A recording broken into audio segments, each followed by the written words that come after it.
Anniversary drama, artifact RNG, no endgame, and empty patches. Genshin Impact was at peace at the top of the gacha charts until our competitor Honkai Star Rail attacked. So recently the two big Hoyoverse games, we're not talking about that other child they have been receiving completely opposite feedback.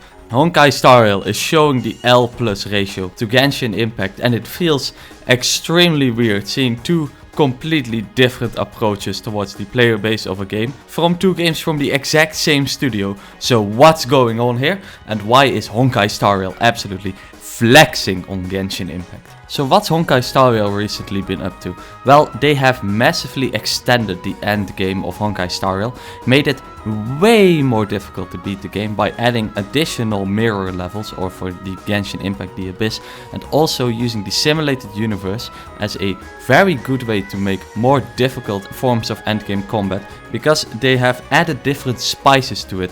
You have the Swarm Disaster, the new game mode, and the standard simulated universe, and they all play different, so theory crafters can go absolutely wild, and everyone that wants to push their account to the limit, or even further, or wants to beat it with level 70 Amber and make a YouTube clickbait thumbnail, can absolutely do that. So it's quite great. You have a lot of the community feedback getting represented into the game, and then they smashed the hammer down and gave everyone a free doctor ratio, which is quite an interesting decision, as it has been extremely controversial over the site at Genshin, where the player base has received almost nothing for all the awards that Genshin was awarded, etc. Honkai Star Rail is like, we have one award, here you go, here's the new limited character.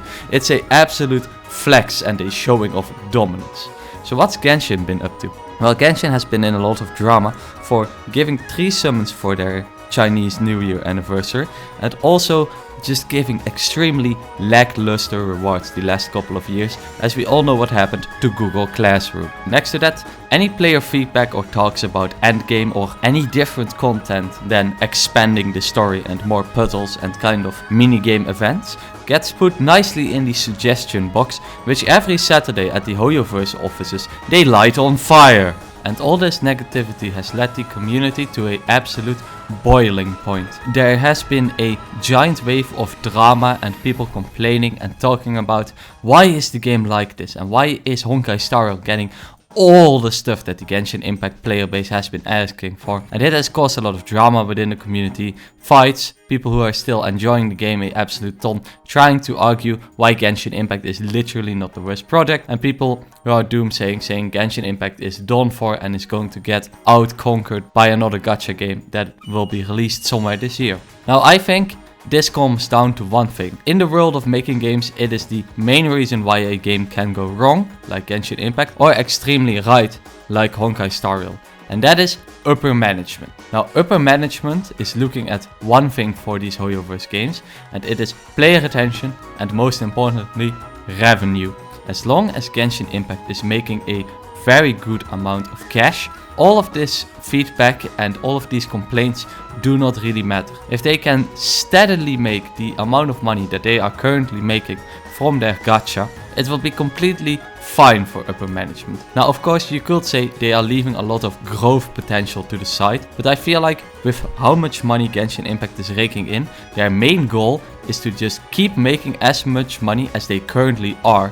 And that also gives some explanation as to why they're developing the game so passively. Genshin Impact is like their stable game. They know they will get so much money out of it each month, and they do not want to change anything about it, because they might risk the revenue decreasing. Maybe if they add endgame to Genshin Impact, some of the player base will get scared of a big casual majority that does not speak on the forums and you do not see on YouTube comment section, but that do pay for welkits and do pay for pools, that might be turned off by endgame. This casual group might not even exist, but Hoyoverse does not want to scare any potential customer groups away that are currently playing Genshin Impact. Even if they can't exactly pinpoint what a change will do, they want to change nothing, because they want to keep this product as successful as it is, and they are afraid of changing anything because they are afraid it might change the success of the product.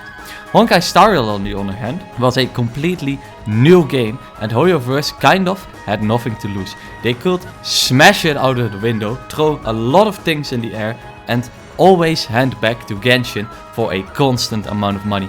And that is exactly what we are seeing here. They are innovating on Star Rail, they are giving the player base a ton of free stuff, and overall, Star Rail clearly is the game for Hoyoverse to innovate and to try things out, while Genshin is really their stable game. They want to keep it in a stasis and keep getting the same amount of money from it, and they try their other projects to get their total revenue up over the years.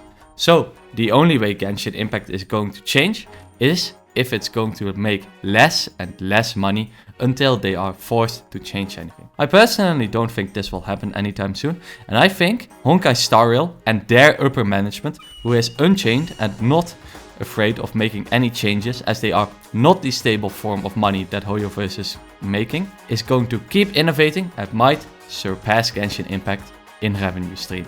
But what will happen to Star Rail then? Only time will tell. I hope this was a little bit insightful, and I'll see you later.